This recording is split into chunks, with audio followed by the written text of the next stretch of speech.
Patrística. O pastor de Hermas. Mandamentos. Primeiro mandamento. 26:1. Antes de tudo, crê que existe um só Deus, que criou e organizou o universo, fazendo passar todas as coisas do não ser para o ser, que contém tudo e ele próprio não é contido por nada. 26:2. Crê nele e teme, e temendo-o, ser continente. Observa isso e afasta de ti todo o mal, para que sejas revestido de toda a virtude de justiça, e viverás para Deus, se observares esse mandamento. Segundo mandamento.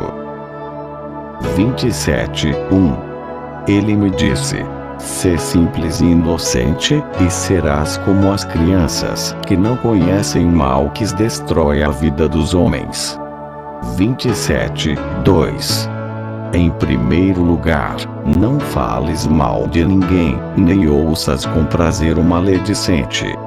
Do contrário, participarás do pecado do maledicente, se acreditares na maledicência que ouves. Pois, acreditando nisso, também ficarás hostil ao teu irmão, e participarás do pecado do maledicente. 27:3. A maledicência é má, é demônio agitado, que nunca está em paz, e só sente prazer nas discórdias. Fica longe dele, e tuas relações com todos serão sempre perfeitas. 27:4. Ser reservado. Com reserva, não há mau tropeço, mas tudo é plano e alegre.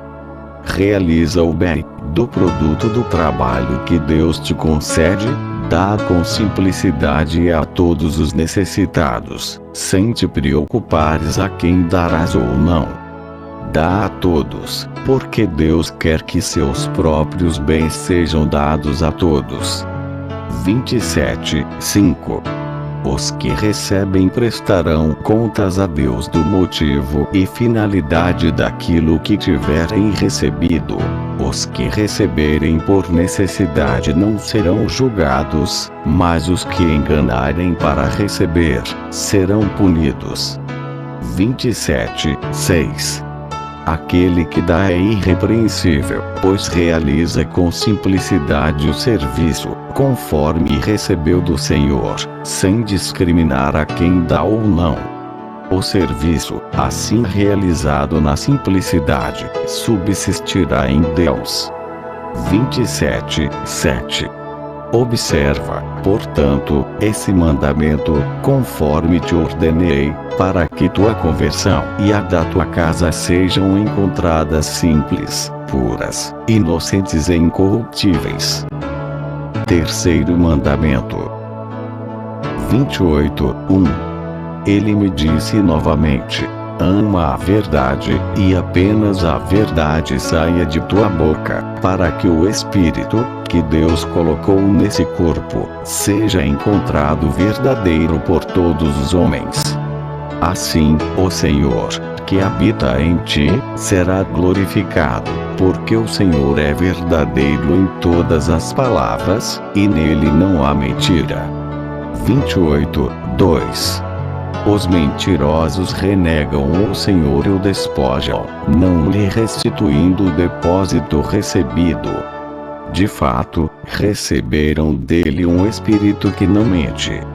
Se o restituem mentiroso, transgridem o mandamento do Senhor e se tornam fraudulentos. 28:3. Ouvindo isso, eu chorei muito. Vendo-me chorar, ele me disse: por que choras?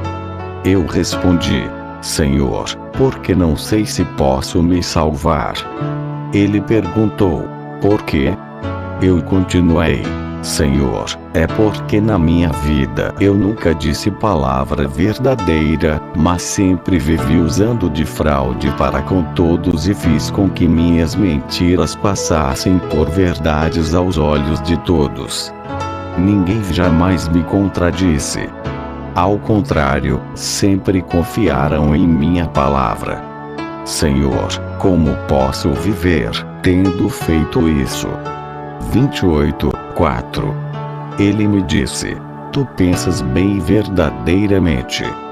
De fato, era preciso que, como servo de Deus, tivesses caminhado na verdade.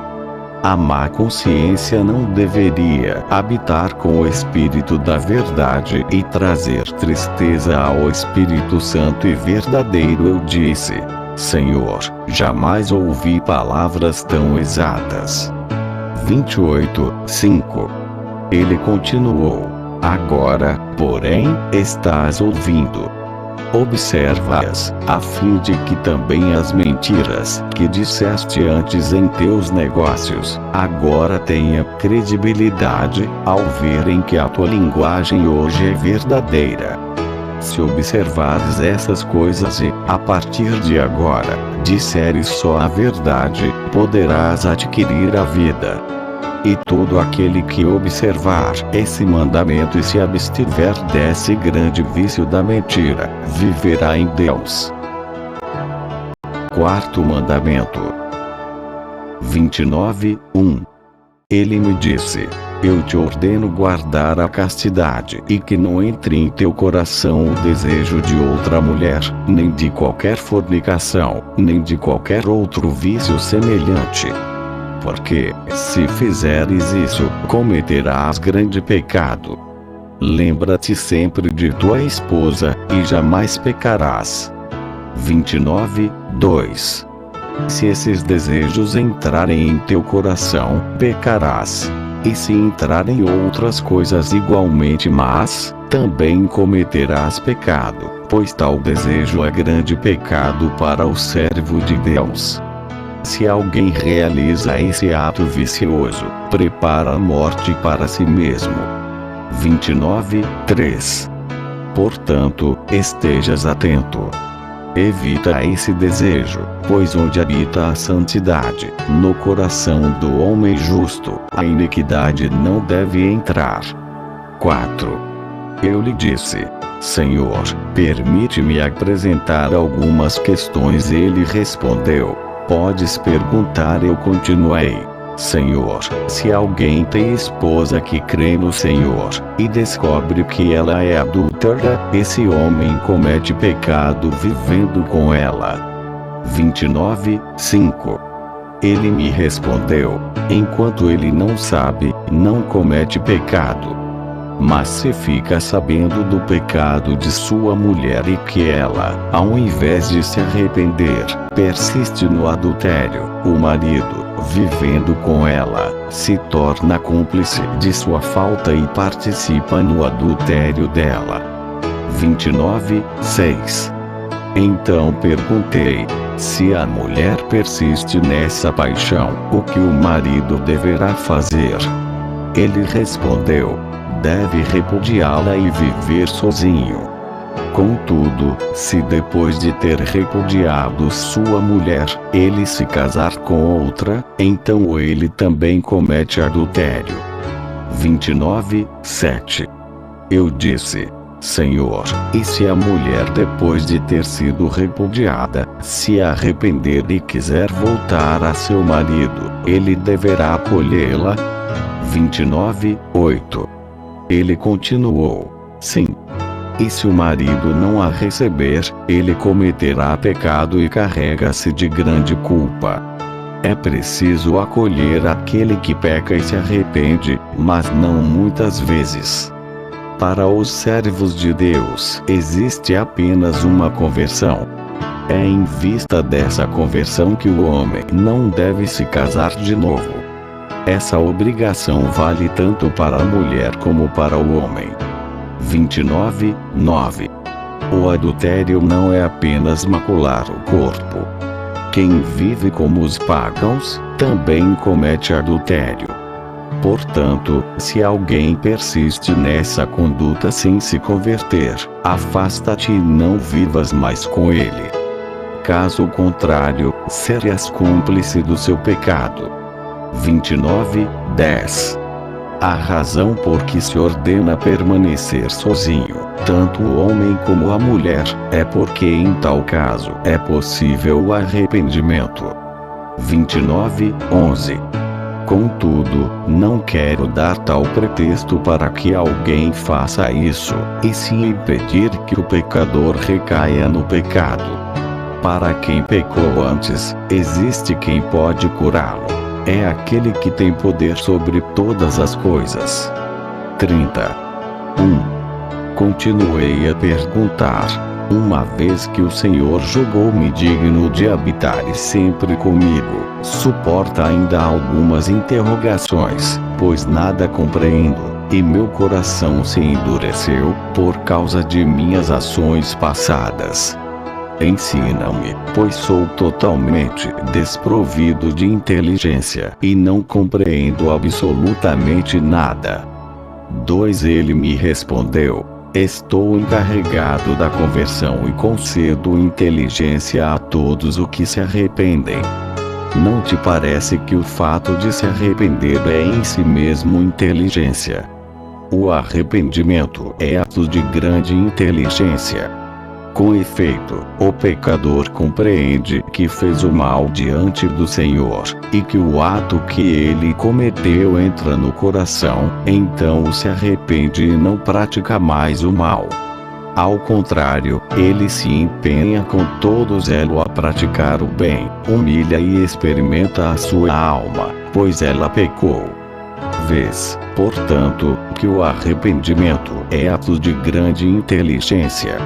3. Eu disse: Senhor, é por isso que te pergunto essas coisas com minúcias.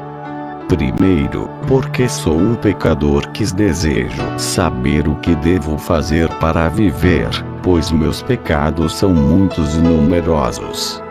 4. Ele disse: viverás, se observares meus mandamentos e seguires seus caminhos.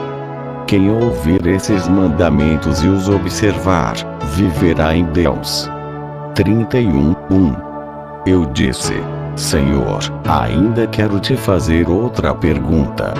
Ele respondeu: pergunta. Continuei: ouvi alguns doutores dizerem que não há outra conversão além daquela do dia em que descemos a água e recebemos o perdão dos pecados anteriores. 31:2. Ele me respondeu: ouviste bem. É assim mesmo. Aquele que recebeu o perdão de seus pecados não deveria mais pecar, e sim permanecer na pureza. 31:3. Entretanto, como queres saber tudo com pormenores, eu te explicarei também isso, sem dar pretexto para pecar aos que hão de crer ou aos que começaram agora a crer no Senhor, pois tanto uns como outros não têm necessidade de fazer penitência de seus pecados, pois seus pecados passados já foram abolidos. 31:4. Para os que foram chamados antes destes dias, o Senhor estabeleceu uma penitência, pois o Senhor conhece os corações. E sabendo tudo de antemão, ele conheceu a fraqueza dos homens e a esperteza do diabo em fazer o mal aos servos de Deus e exercer sua malícia contra eles. 31:5. Sendo misericordioso, o Senhor teve compaixão de sua criatura e estabeleceu a penitência, e deu-me o poder sobre ela. 31:6. Todavia, eu te digo, se, depois desse chamado importante e solene, alguém, seduzido pelo diabo, cometer pecado, ele dispõe de uma só penitência. Contudo, se peca repetidamente, ainda que se arrependa, a penitência será inútil para tal homem, pois dificilmente viverá. 31:7. Então eu lhe disse: Senhor, sinto-me reviver depois de ouvir essas coisas tão pormenorizadamente, pois sei que serei salvo, se eu não continuar a pecar. Ele me disse: serás salvo, tu e todos os que fizerem essas coisas. 32:1. Eu lhe perguntei novamente: Senhor, já que toleraste uma vez minhas interrogações, esclarece-me também este ponto. Ele respondeu: podes falar. Eu disse: Senhor, se uma mulher ou um homem morre e o cônjuge se casa de novo, este último peca por se casar. 32:2. Ele respondeu: não peca, mas, se permanece sozinho, adquire maior honra e glória diante do Senhor. Se ele se casa, porém, não comete pecado. 32:3. Observa, portanto, a castidade e a santidade, e viverás em Deus. Observa tudo o que te digo, e te direi a partir deste dia em que me foste confiado, e habitarei em tua casa. 32:4. Alcançarás o perdão de teus pecados passados, contanto que observes os meus mandamentos. Também os outros serão perdoados, se observarem meus mandamentos e se caminharem nessa castidade. Quinto mandamento. 33:1. Ele me disse: sê paciente e prudente, e dominarás todas as ações más e realizarás toda a justiça. 33:2.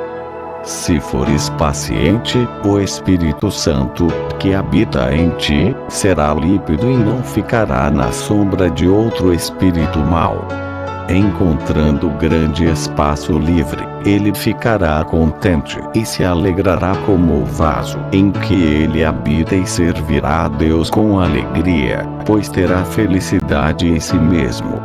33:3. Se sobrevier acesso de cólera, imediatamente o Espírito Santo, que é delicado, se angustiará por não ter lugar puro, e procurará afastar-se do lugar. Ele se sente sufocado pelo espírito mau e não tem mais lugar para servir a Deus como quer, porque está contaminado pela cólera. Com efeito, o Senhor habita na paciência e o diabo, na cólera. 33:4. Que esses dois espíritos habitem juntos é, portanto, coisa inconveniente e má para o homem em que habitam. 33:5. Se tomares uma pequenina gota de absinto e a derramas no vaso de mel, não se estraga todo o mel. O mel fica estragado pelo pouquíssimo absinto, que destrói a doçura do mel, e já não agrada ao dono, porque se tornou amargo e sem utilidade. Todavia, se não se derrama absinto no mel, o mel permanece doce e agrada muito ao seu dono.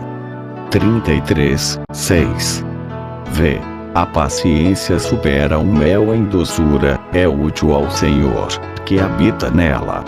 Ao contrário, a cólera é amarga e inútil. Portanto, se se mistura a cólera com a paciência se mancha, e sua oração não é útil para Deus. 33:7. Eu disse: Senhor, eu desejaria conhecer a força da cólera, para me preservar dela. Ele respondeu: se não te guardares com tua família, destruirás toda a esperança. Mas preserva-te dela, pois eu estou contigo. Todos os que fizerem penitência do fundo do coração se guardarão dela, porque eu estarei com eles e os protegerei. Com efeito, todos foram justificados pelo anjo santíssimo. 34:1. Ele me disse: escuta agora qual é a força da cólera, como ela é má, como perverte os servos de Deus com sua força, e como os desvia da justiça. Ela não desvia os plenos de fé, nem pôde fazer nada contra eles, pois meu poder está com eles. Ela desvia somente os vazios e vacilantes. 34:2. Quando a cólera vê essas pessoas tranquilas, insinua-se no coração delas e, por um nada, o homem ou a mulher se deixam tomar pela amargura, com os negócios da vida cotidiana, e alimentação, ou qualquer futilidade, um amigo, um presente dado ou recebido, ou ainda qualquer outra ninharia.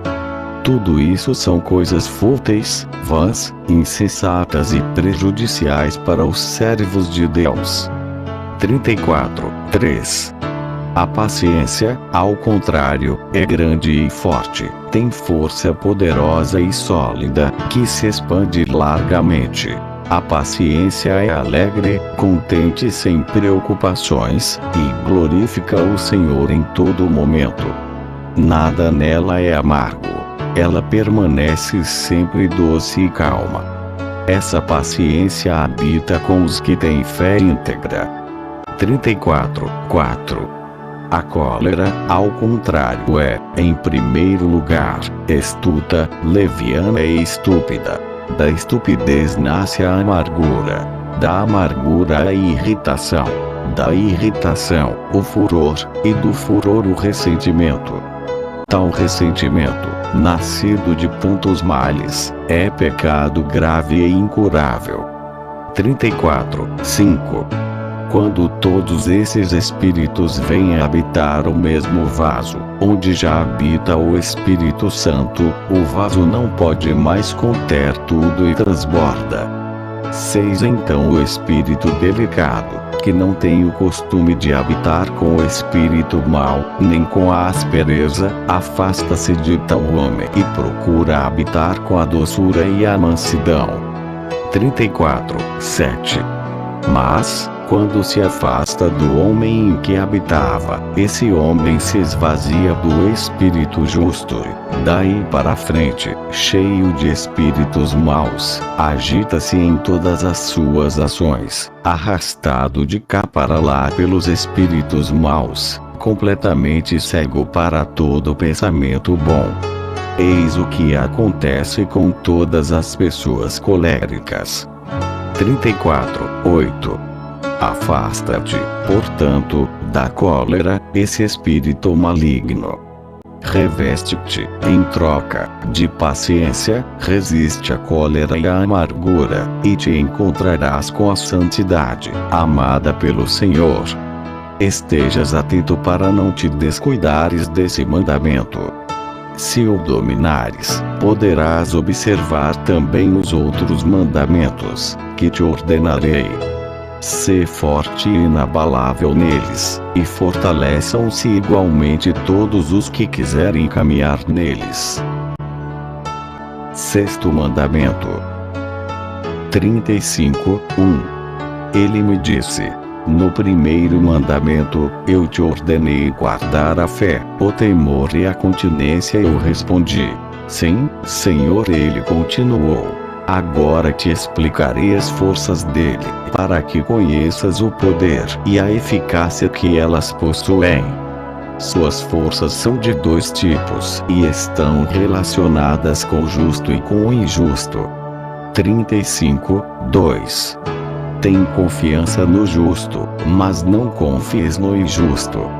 De fato, o justo segue caminho reto, ao passo que o injusto segue caminho tortuoso. 35:3.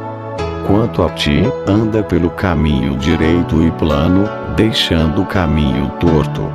O caminho tortuoso não tem trilhas, mas é impraticável, cheio de obstáculos, pedregoso e espinhoso. Ele é fatal para os que nele caminham. 35:4. Aqueles, porém, que andam pelo caminho reto, andam de maneira uniforme sem tropeços, porque ele não é pedregoso, nem espinhoso. Vês, portanto, que é mais conveniente seguir o caminho reto. 35:5. Eu lhe disse: Senhor, eu gosto de andar por esse caminho. Ele me disse: segue-o, e siga também por ele todo aquele que se converte ao Senhor, do fundo do coração. 36. Ele me disse: ouve agora o que vou te falar sobre a fé. Há 2 anjos com o homem. Um é da justiça, e outro é do mal. 35:2. Eu perguntei: Senhor, como distinguirei as ações deles, se os 2 anjos habitam comigo? 35:3. Ele me respondeu: ouve e compreende. O anjo da justiça é delicado, modesto, doce e suave. Quando entra em teu coração, imediatamente fala contigo sobre a justiça, a castidade, a santidade, a temperança, sobre todo ato e toda virtude nobre. Quando tudo isso entra em teu coração, saibas que o anjo da justiça está contigo, pois essas obras são próprias do anjo da justiça. Tem confiança nele e suas obras. 35:4. Vê agora as obras do anjo do mal.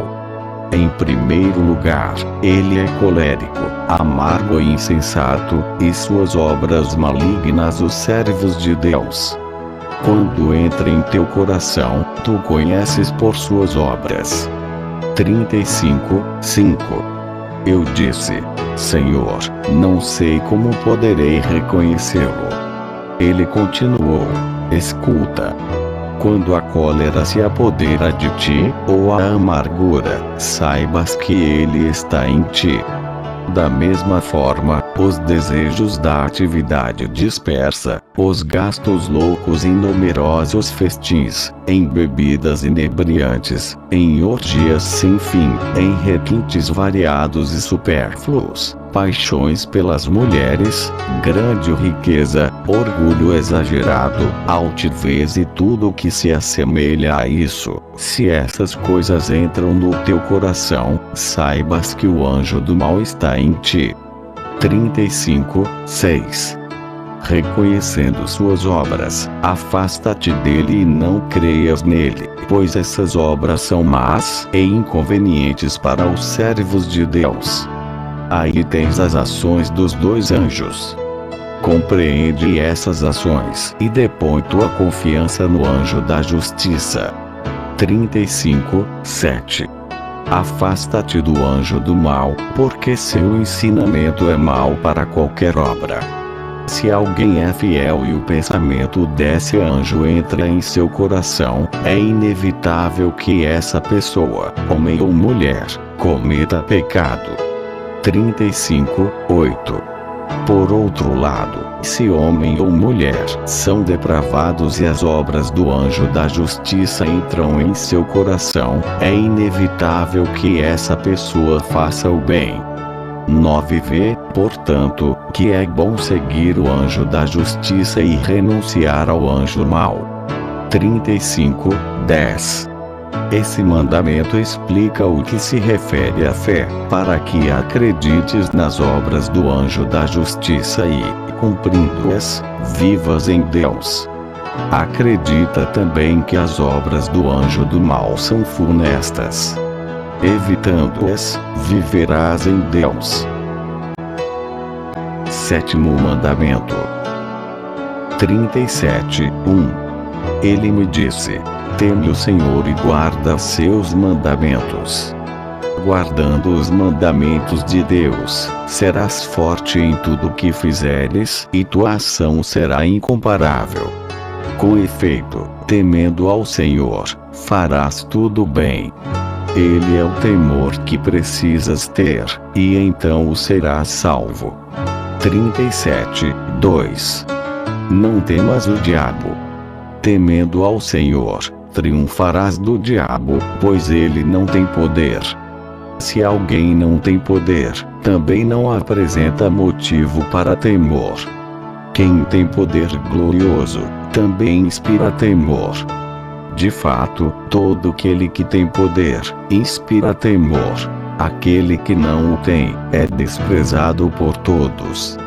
37:3. Teme as obras do diabo, porque elas são más. Temendo ao Senhor, teme também as obras do diabo, e não as pratiques, mas afasta-te delas. 37:4. Há duas espécies de temor. Se quiseres praticar o mal, teme ao Senhor e não o praticarás. Todavia, se quiseres praticar o bem, teme ao Senhor, e o praticarás. O temor do Senhor é forte, grande e glorioso. Teme, portanto, ao Senhor, e nele viverás. Os que o temem e observam seus mandamentos, viverão em Deus. 37:5. Eu perguntei: Senhor, por que disseste: aqueles que observam seus mandamentos viverão em Deus? Ele respondeu: porque toda a criação teme ao Senhor, mas não guarda seus mandamentos. Os que o temem e guardam seus mandamentos têm a sua vida junto de Deus. Aqueles, porém, que não guardam seus mandamentos não têm vida em si mesmos. Oitavo mandamento. 38:1. Ele continuou: já te disse que as criaturas de Deus são de dois tipos. A abstinência também é dupla, pois é preciso se abster de algumas coisas e de outras não. 38:2. Eu pedi: Senhor, ensina-me de quais coisas preciso me abster e de quais não. Ele respondeu: escuta. Abstente do mal e não o pratiques. Não te abstenhas do bem, mas pratica-o. Com efeito, se te abstiveres de praticar o bem, cometerás grande pecado.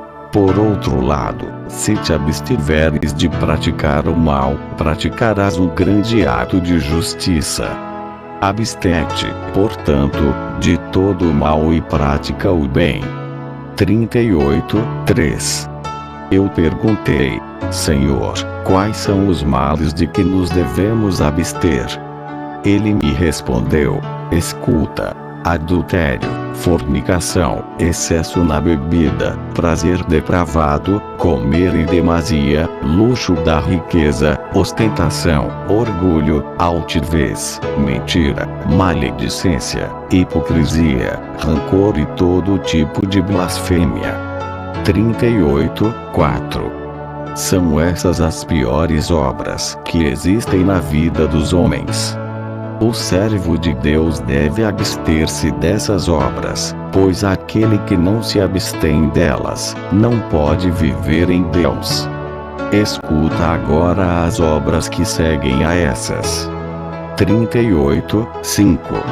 Eu perguntei: Senhor, há ainda outras obras más? Ele respondeu: muitas, das quais os servos de Deus devem se abster: o roubo, a mentira, a fraude, o falso testemunho, a avareza, os desejos maus, o engano, a vanglória, a arrogância e outros vícios semelhantes. 38:6. Não te parece que tudo isso é mal? Eu respondi: é muito mal para os servos de Deus. Ele continuou: é preciso que o servo de Deus se abstenha de tudo isso. Abstente, portanto, de tudo isso, para que vivas em Deus e sejas inscrito com os que se abstêm dessas coisas. São essas as coisas das quais te deves abster. 38:7. As coisas das quais não te deves abster e sim praticar, são estas: não te abstenhas do bem, mas pratica-o. 38:8. Eu pedi: Senhor, mostra-me o poder das boas ações, para que eu siga seu caminho e as sirva, a fim de que, praticando-as, possa salvar-me. Ele respondeu: escuta as obras do bem, que deves praticar e não evitar. 38:9. Em primeiro lugar, a fé, o temor do Senhor, a caridade, a concórdia, as palavras justas, a verdade, a perseverança. Não há nada de melhor na vida humana. Se alguém as observa e delas não se abstém, será feliz em sua vida. 38:10. 10.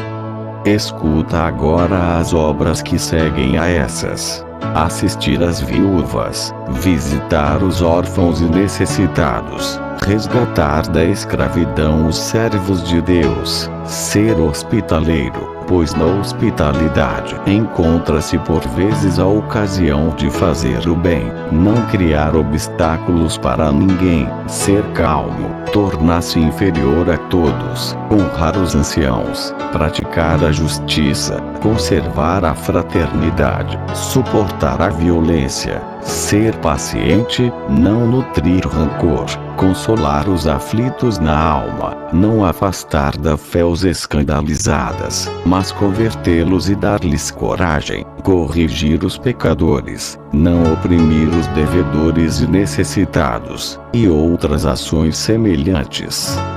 38:11. Não te parece que essas sejam boas ações? Eu respondi: que coisa é melhor do que isso, Senhor? Ele continuou: anda, portanto, nesse caminho, não te abstenhas dessas coisas, e viverás em Deus. 38:12. Observa este mandamento: se praticares o bem e não te abstiveres dele, viverás em Deus, e todos os que agirem assim, também viverão em Deus. E ainda, se não praticares o mal e te abstiveres dele, viverás em Deus. E todos aqueles que guardarem esses mandamentos e andarem em seus caminhos, também viverão em Deus. Nono mandamento. 39:1. Ele continuou: remove de ti a dúvida e por nada no mundo hesites em pedir alguma coisa a Deus, dizendo a ti mesmo: como poderia eu pedir alguma coisa ao Senhor e obtê-la, tendo cometido tão grandes pecados contra Ele? 39:2. Não penses assim. Ao contrário, converte-te ao Senhor, do fundo do coração, súplica-o confiante e conhecerás sua grande misericórdia, porque Ele não te abandonará, mas atenderá à oração da tua alma. 39:3. De fato, Deus não é como os homens rancorosos. Ele não conhece o rancor e tem compaixão de sua criatura. 39:4. Tu, portanto, purifica teu coração de todas as vaidades deste mundo e dos males dos quais já te falei. Súplica ao Senhor e obterás tudo. Nenhuma de tuas orações será rejeitada, se suplicares ao Senhor com confiança. 39:5. Contudo, se duvidares em teu coração, não alcançarás nenhum dos teus pedidos, pois os que duvidam de Deus são indecisos e não alcançam nada do que pedem. 39:6. Em troca, os que são íntegros na fé, pedem tudo com plena confiança no Senhor, e são atendidos, porque pedem sem vacilar e sem incerteza. Com efeito, todo homem que duvida, se não fizer penitência, dificilmente se salvará. 39:7. Portanto, purifica da dúvida o teu coração, reveste-te de fé, porque ela é forte, e tem confiança que Deus atenderá todas as tuas orações. E se alguma vez pedires alguma coisa ao Senhor, e Ele tardar em concedi-la, não duvides, porque não obtiveste logo o pedido da tua alma. Certamente, tardas a receber o que pediste, por causa de alguma provação ou de algum pecado que ignoras.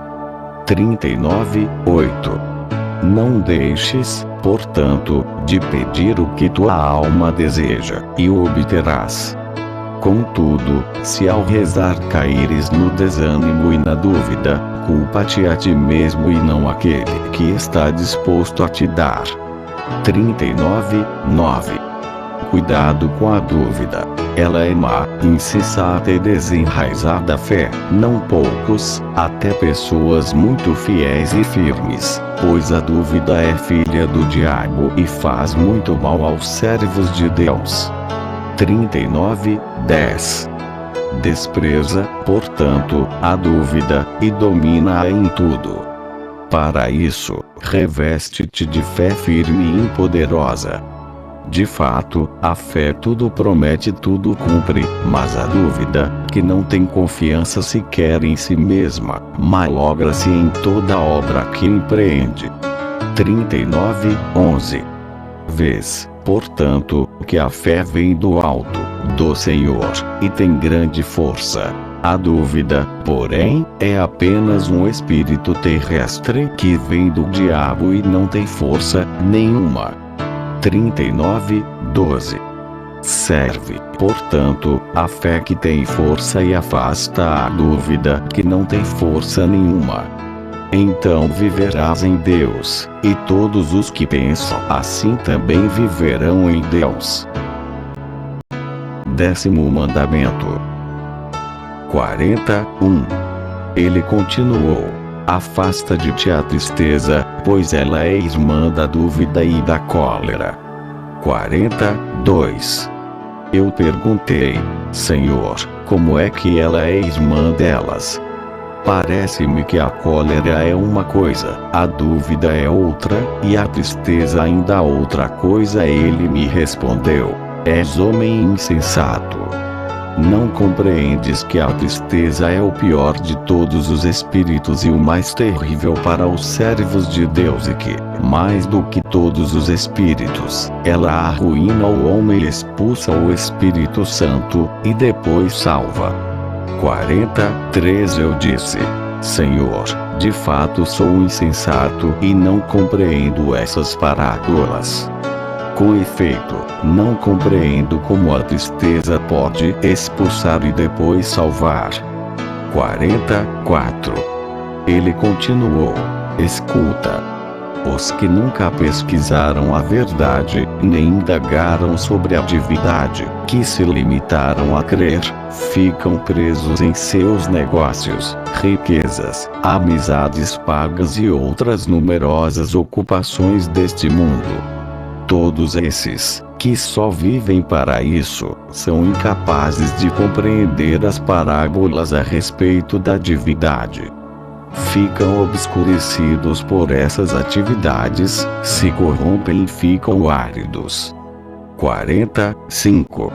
As vinhas, antes belas, por falta de cuidados, secam por causa dos espinhos e ervas daninhas de todo tipo. Da mesma forma, os homens que abraçaram a fé e se perdem nas múltiplas atividades de que falei, extraviam-se do seu bom senso e nada mais compreendem sobre a justiça. Até mesmo quando ouvem falar sobre divindade e verdade, sua mente está em seus negócios, e nada compreendem. 46. Todavia, os que temem a Deus, buscam a divindade e a verdade, e têm o coração voltado para o Senhor. Esses logo entendem e compreendem tudo o que se lhes diz. Eles têm em si o temor do Senhor. Com efeito, onde o Senhor habita, aí há total compreensão. Adere, portanto, ao Senhor, e compreenderás e entenderás tudo. 41:1. Ele continuou: escuta, portanto, insensato, como a tristeza expulsa o Espírito Santo e depois salva. 41:2. Quando o vacilante empreende uma ação e não colhe êxito por causa de sua própria dúvida, a tristeza se insinua nele e entristece o Espírito Santo e o expulsa. 41:3. Em seguida, a cólera se apodera da pessoa por causa de qualquer coisa, e o amargura muito. De novo, a tristeza entra no coração do homem que se irritou, o qual se entristece pelo que fez e se arrepende de ter feito o mal. 41:4. Essa tristeza, portanto, parece trazer a salvação, porque, depois de ter feito o mal, a pessoa se arrepende. Essas duas atitudes entristecem o espírito. A dúvida, porque não colheu êxito no empreendimento. E a cólera, porque fez o mal. As duas entristecem o Espírito Santo.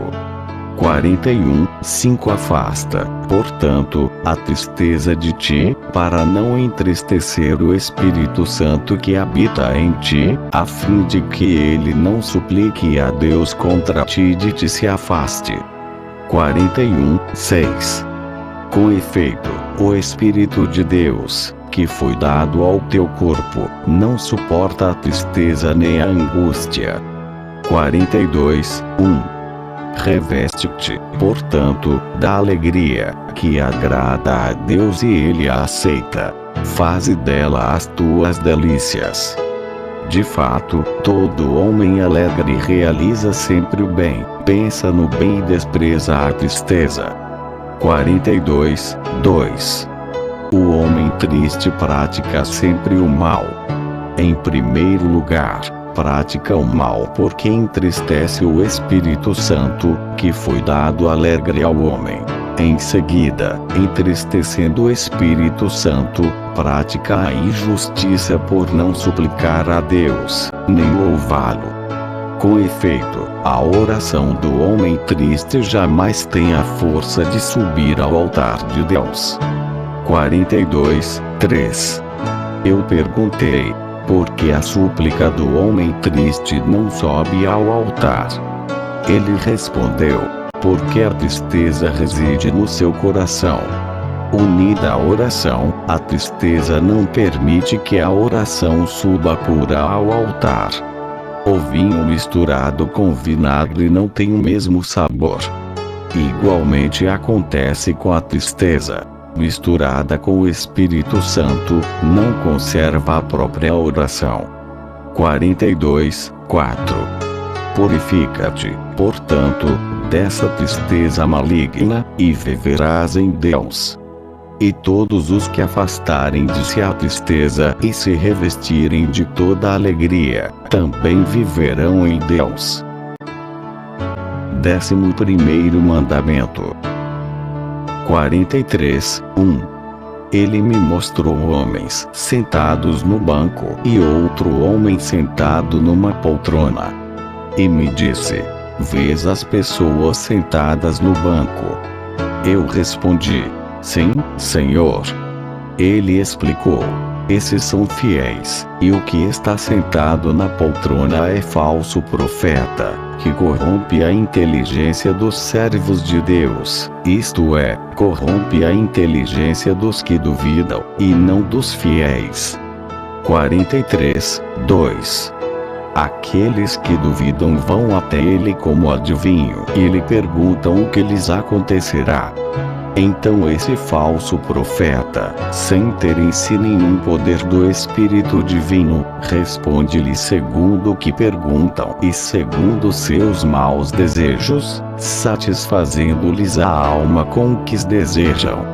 43:3 Sendo vazio ele próprio, dá respostas vãs a homens vãos.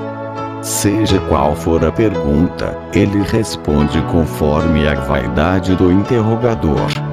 Também diz coisas verdadeiras, pois o diabo o enche com seu espírito, a fim de dobrar algum justo. 43:4 Contudo, os fortes na fé do Senhor, revestidos de verdade, não aderem aos espíritos maus, mas se afastam deles. Por outro lado, os vacilantes e que mudam constantemente de opinião, consultam os adivinhos como os pagãos, e carregam-se de pecado maior que o dos idólatras. Com efeito, quem faz consulta a um falso profeta sobre alguma coisa, é idólatra, vazio da verdade e insensato. 43:5 De fato, todo espírito dado por Deus não se deixa interrogar, mas, possuindo força da divindade, diz tudo espontaneamente, porque vem do alto, do poder do Espírito Divino. 43, 6. Ao invés, o espírito que se deixa interrogar e que fala conforme o desejo dos homens, é terreno e leviano, porque não tem nenhum poder. Se não é interrogado, não diz nada. 43, 7. Eu lhe perguntei, Senhor, como saber quem deles é verdadeiro e quem é falso profeta? Ele respondeu, escuta o que estou para te dizer sobre ambos os profetas, e então discernirás o verdadeiro do falso profeta. Discerne pela vida o homem que tem o Espírito Divino. 43, 8. Em primeiro lugar, quem tem o Espírito que vem do alto, é calmo, sereno e humilde. Ele se abstém de todo mal e de todo desejo vão deste mundo. Ele se considera inferior a todos e, quando interrogado, nada responde a ninguém e não fala em particular. O Espírito Santo não fala quando o homem quer, mas só quando Deus quer que ele fale. 43, 9. Quando um homem, que tem o Espírito de Deus, entra numa assembleia de homens justos, crentes no Espírito Divino, e nessa assembleia de homens justos se suplica a Deus, então o anjo do Espírito profético que está junto dele, plenifica esse homem, e ele, pleno do Espírito Santo, fala à multidão conforme quer o Senhor. 43, 10. É desse modo que se manifesta o Espírito da divindade. Tal é o poder do Senhor sobre o Espírito da divindade. 43, 11. Escuta agora a respeito do espírito terreno e vão, que não tem poder e é insensato. 43, 12. Primeiro, tal homem, que julga possuir o Espírito, exalta-se a si mesmo, quer ter o primeiro lugar, e logo se apresenta descaradamente, imprudente e loquaz. Vive em meio a muitas delícias e muitos outros prazeres, e aceita pagamento por sua profecia. Quando nada recebe, também não profetiza. Poderia um Espírito Divino receber pagamento para profetizar? Não é possível que o profeta de Deus haja desse modo. O espírito desses profetas é terreno. 43, 13. Além disso, ele não se aproxima da assembleia de homens justos para nada, mas foge deles. Ele se une aos vacilantes e vãos, e profetiza para eles à parte. Engana-os, falando-lhes coisas vazias, conforme o que desejam, pois responde para gente vazia. Um vaso vazio quando bate em outro vaso vazio não quebra, apenas ressoam mutuamente. 43, 14. Quando o falso profeta entra em assembleia repleta de homens justos, portadores do Espírito da divindade, se eles começam a rezar, tal homem se esvazia e o espírito terrestre, tomado de medo, foge dele. Tal homem emudece, completamente desorientado e incapaz de falar. 43, 15. Se armazenas óleo e vinho num depósito e aí colocas uma vasilha vazia, quando quiseres desocupar o depósito, encontrarás vazia essa vasilha. Igualmente acontece com os profetas vazios, quando entram em meio aos espíritos dos justos. Da mesma forma que entraram, assim são encontrados. 43, 16. Aí tens a vida dos dois tipos de profeta. Examina, portanto, o homem que se diz portador do Espírito, a partir de seus atos e de sua vida. 43, 17. Quanto a ti, crê no Espírito que vem de Deus e tem poder, mas não creias no espírito terrestre e vazio, porque nele não existe poder. Ele vem do diabo. 43:18.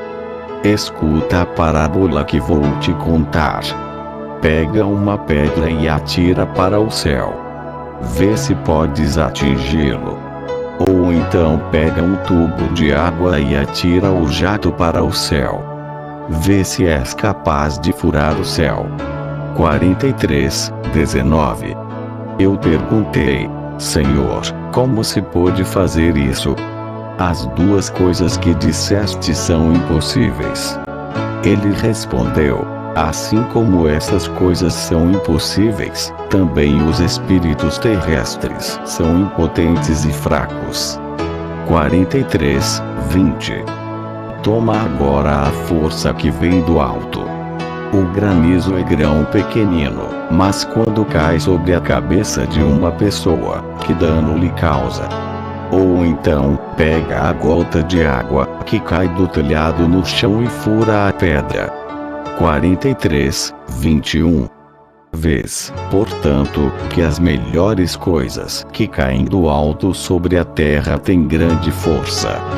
Da mesma forma, o Espírito Divino que vem do alto é poderoso. Crê, portanto, nesse Espírito e afasta-te do outro. 12º mandamento. 44:1. Ele continuou: arranca de ti todo mau desejo, e reveste-te do desejo bom e santo. Revestido desse desejo, odiarás o desejo mau e o domarás como quiseres. 44:2. O desejo mau é selvagem e difícil de amansar. É terrível, e com sua selvageria consome os homens. Principalmente se o servo de Deus cair nesse desejo e não tiver discernimento, será consumido de modo terrível. Ele consome também os que não têm a veste do desejo bom e se deixam enredar por este mundo. O desejo entrega-os à morte. 44:3. Eu perguntei: Senhor, quais são as obras do desejo mau que entregam os homens à morte? Dá-me a conhecê-las, para que me afaste delas. Ele respondeu: escuta com quais obras o desejo mau mata os servos de Deus. 45:1. Antes de tudo, o desejo de outra mulher ou homem, o luxo das riquezas, os banquetes numerosos e vãos, a embriaguez, e muitos outros prazeres insensatos. Com efeito, todo prazer é insensato e vazio para os servos de Deus. 45:2. Tais desejos são maus, e matam os servos de Deus, porque o desejo mau é filho do diabo. É preciso, portanto, abster-se dos desejos maus para que, abstendo-vos, vivais em Deus. 45:3. Todos os que são dominados por eles e não lhes resistem, acabarão morrendo, pois esses desejos são mortais. 45:4. Reveste-te, portanto, do desejo da justiça e, armado do temor de Deus, resiste a eles. De fato, o temor de Deus habita no desejo bom. Se o desejo mau te vir armado do temor de Deus e resistindo, ele fugirá para longe de ti e não o verás mais, porque ele teme as tuas armas. 45:5. Quanto a ti, vitorioso e coroado por sua derrota, apresenta-te diante do desejo da justiça e entrega-lhe a vitória que recebeste, e serve-o do modo que ele quiser. Se servires o desejo bom e te submeteres a ele, poderás dominar o desejo mau e comandá-lo, conforme quiseres. 46:1. Eu disse: Senhor, desejaria saber de que modo devo servir ao desejo bom. Ele respondeu: escuta. Pratica a justiça e a virtude, a verdade e o temor do Senhor, a fé, a mansidão e todas as coisas boas semelhantes a essas. Praticando essas coisas, serás servo agradável de Deus e viverás nele. Todo aquele que servir ao desejo bom viverá em Deus. 46, 2. Ele terminou os 12 mandamentos e me disse: tens agora esses mandamentos. Anda em conformidade com eles e exorta os ouvintes, para que se exercitem na penitência purificadora pelo resto dos dias de sua vida. 46, 3. Cumpre com cuidado esse serviço que te confio. Desse modo, realizarás. Com efeito, encontrarás boa acolhida daqueles que se dispõem a fazer penitência. Eles acreditarão em tuas palavras. Eu estarei contigo e os induzirei a crer em ti. 46, 4. Eu lhe disse: Senhor, esses mandamentos são grandes, sublimes e gloriosos, e podem alegrar o coração do homem que for capaz de observá-los. Todavia, Senhor, não sei se esses mandamentos podem ser guardados pelo homem, pois eles são muito duros. 46, 5. Ele me respondeu: se te convenceres de que esses mandamentos podem ser guardados, tu os guardarás facilmente, e eles não serão duros. Contudo, se insinuar no teu coração que não podem ser guardados pelo homem, não os guardarás. 46, 6. Agora, porém, eu te garanto: se não os guardares e os negligenciares, nem tu, nem teus filhos, nem tua família vos salvareis, pois decidindo que esses mandamentos não podem ser guardados pelo homem, tu te condenas a ti mesmo. 47, 1. Ele me disse isso de modo tão indignado, que fiquei confuso e com muito medo. Sua aparência se alterou de tal modo que nenhum homem poderia suportar sua ira. 47, 2. Vendo-me completamente perturbado e confuso, começou a falar-me de modo mais brando e sereno, dizendo: tolo, insensato e vacilante. Não compreendes que a glória de Deus é grande, forte e admirável? Ele não criou o mundo para o homem e não lhe submeteu toda a sua criação, dando-lhe o poder de dominar todas as coisas que existem debaixo do céu. 47, 3. Portanto, se o homem é o Senhor de todas as criaturas de Deus e domina sobre todas, será que ele não pode dominar também esses mandamentos? Somente o homem que leva o Senhor em seu coração é capaz de dominar todas as coisas e todos esses mandamentos. 47, 4. No entanto, para os que têm o Senhor somente nos lábios, e cujo coração está endurecido e estão distantes de Deus, esses preceitos são duros e inacessíveis. 47, 5. Esteja o Senhor em vosso coração, vós homens vazios e levianos na fé, e sabereis que não há nada mais fácil, suave e simples do que esses mandamentos. 47, 6. Convertei-vos, vos que seguis os mandamentos do diabo, mandamentos difíceis, amargos, brutais e licenciosos, e não temais o diabo, pois ele não tem poder nenhum sobre vós. 47, 7. Eu, o anjo da penitência, que triunfo sobre o diabo, estarei convosco. O diabo só pode amedrontar, mas esse medo não tem força alguma. Não o temais, portanto, e ele fugirá de vós. 48, 1.